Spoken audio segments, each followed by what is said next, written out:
Olá pessoal, eu sou o Pracival e vou apresentar o desenvolvimento de um sistema de aquisição de dados em tempo real para o monitoramento remoto através de dispositivo móvel da produção do biogás em reatores UASB.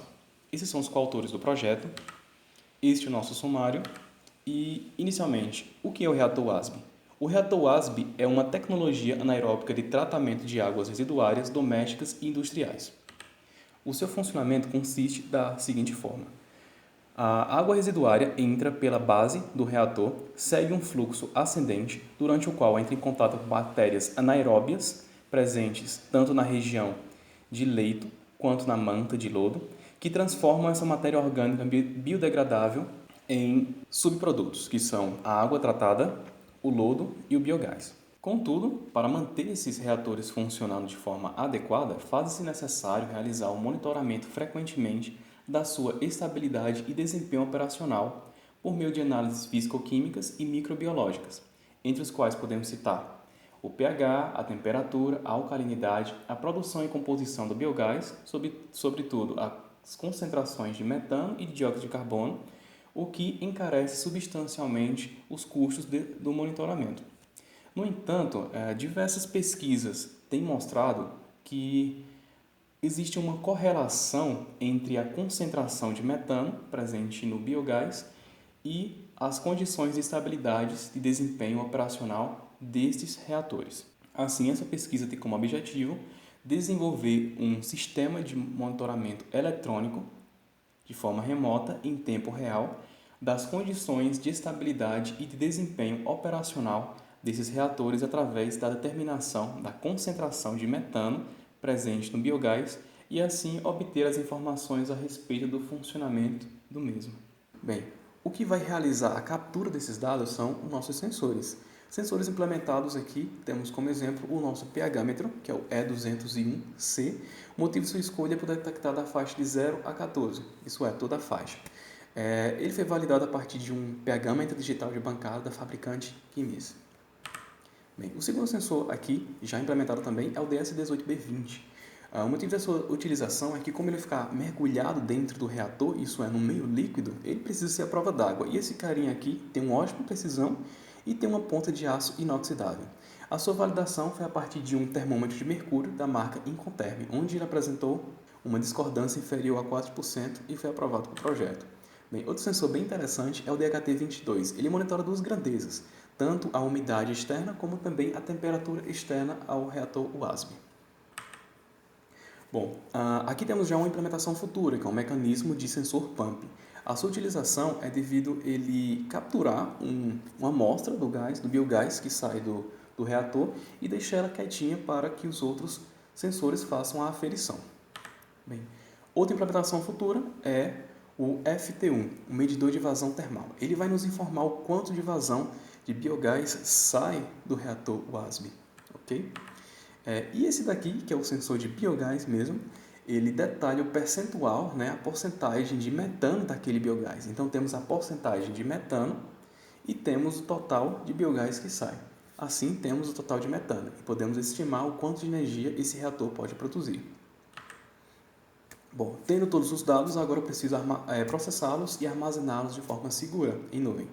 Quem faz esse processo é a unidade de processamento, o ESP32.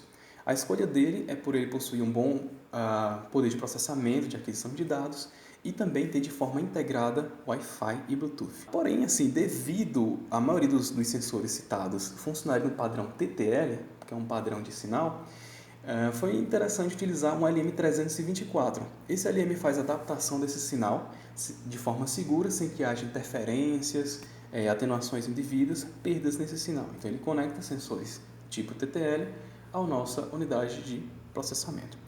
Aqui está a nossa placa roteada e confeccionada. Esses bornes azuis aqui são para conexão dos sensores de TTL, com o padrão TTL, pois eles passam primeiro pelo LM aqui, depois para a unidade de processamento, aqui para sensores que já são do padrão da nossa unidade de processamento, e o verdinho aqui para a alimentação da placa. Bom, tendo todos os dados agora, essa placa vai se conectar à rede local, Wi-Fi, e enviará os dados para a plataforma Firebase. A plataforma escolhida, Firebase, foi devido ser tanto da empresa Google como apresentar esse plano Spark, que de forma gratuita fornece um limite de 20 mil gravações e 50 mil leituras, que é suficiente, mais do que suficiente para o nosso projeto.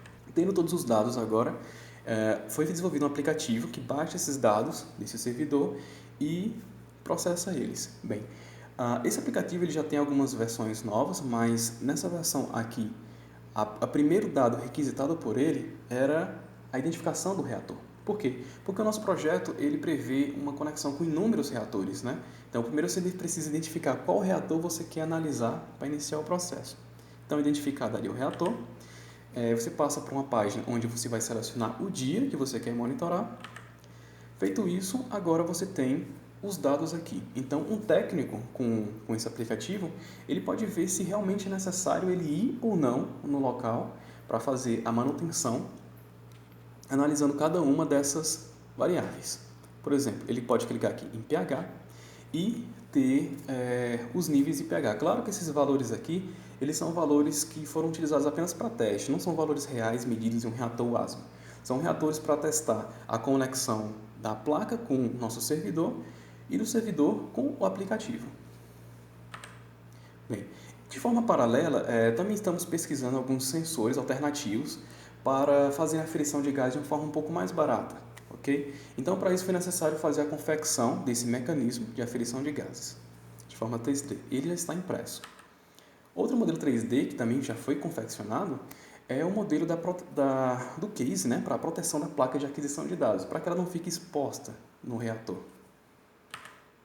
Bem, implementações futuras, né? Após os testes com todos os sensores validados e funcionando juntos com o aplicativo, serão implementadas melhorias no aplicativo já desenvolvidos, que é um aplicativo para sistema Android. Será desenvolvida uma página web para o monitoramento através de computador e um outro aplicativo para pessoas que possuem celulares que funcionam com o sistema iOS. Além de adicionar mais sensores para caracterizar o biogás produzido, como o medidor de vazão termal e o sensor de biogás, como mencionado anteriormente. Bem, essas são as referências do nosso projeto e agradeço a oportunidade de estar aqui apresentando ele para vocês. Muito obrigado.